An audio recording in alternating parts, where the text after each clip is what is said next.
England سے ایک بھائی نے سوال پوچھا ہے کہ ان کی شاپ ہے اور آج کل وہ خالی ہے، تو کئی لوگ ان سے رابطہ کرتے ہیں، جن میں سے بعض لوگ ایسے بھی ہوتے ہیں کہ جو شراب وغیرہ کا کام کرنا چاہتے ہیں وہاں پہ، تو کیا کسی ایسے شخص کو کرائے پہ دی جا سکتی ہے جو اس میں شراب کا کاروبار کرے؟ الحمدللہ والصلاة والسلام علی رسول اللہ، اما بعد۔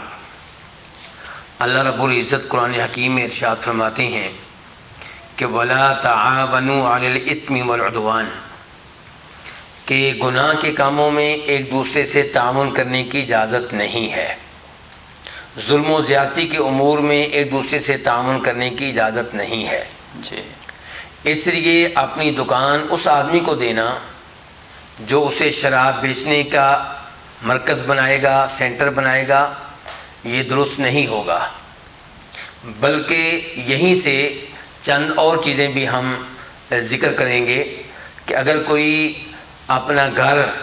اپنی بلڈنگ، اپنی عمارت کسی سودی بینک کو دیتا ہے کرائے پہ تو اس کا یہ عمل بھی غلط ہوگا۔ اگر کوئی اپنی بلڈنگ، اپنی شاپ، اپنا گھر کرائے پہ دیتا ہے کسی کو اور اس کو معلوم ہے کہ وہ لوگ یہاں پہ جو چیزیں بیچیں گے ان میں خنزیر کا گوشت بھی ہوگا، تو اسے کرائے پہ دینا درست نہیں ہوگا۔ اپنے گھر کو، اپنی بلڈنگ کو کسی ایسے شخص کو یا ادارے کو دینا جو اسے بطور چرچ استعمال کریں گے، یعنی کہ وہاں پہ غیر اللہ کی عبادت ہوگی، یا بطور مندر استعمال کریں گے،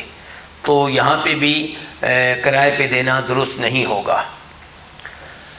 اور یہاں پہ یہ وضاحت بھی کر دینا مناسب ہوگا کہ اگر یہ چیز آپ کو پہلے سے معلوم ہے تو پھر آپ کو تعامل کرنے کی اجازت نہیں ہے، اور اگر پہلے سے معلوم ہو جانے کے باوجود آپ ان میں سے کسی سے معاہدہ کرتے ہیں اور اسے اپنی شاپ، اپنا گھر، اپنی بلڈنگ، اپنی عمارت کرائے پہ دیتے ہیں تو آپ کا یہ معاہدہ غلط ہے، اس کو یہ باطل ہے اور اس کو ختم کیا جانا چاہیے۔ اگر آپ ختم نہیں کریں گے تو کوئی تیسرا آدمی عدالت میں جا کے، اسلامی عدالت میں جا کے اس معاہدے کو ختم کروا سکتا ہے، اور اس کے نتیجے میں جو کمائی آئے گی، جو پیسہ آئے گا، وہ حرام کا پیسہ ہوگا۔ اور اگر آپ یہ سمجھ رہے تھے کہ جو مجھ سے شاپ کرائے پہ لے رہا ہے، بلڈنگ کرائے پہ لے رہا ہے، گھر کرائے پہ لے رہا ہے، عمارت کرائے پہ لے رہا ہے،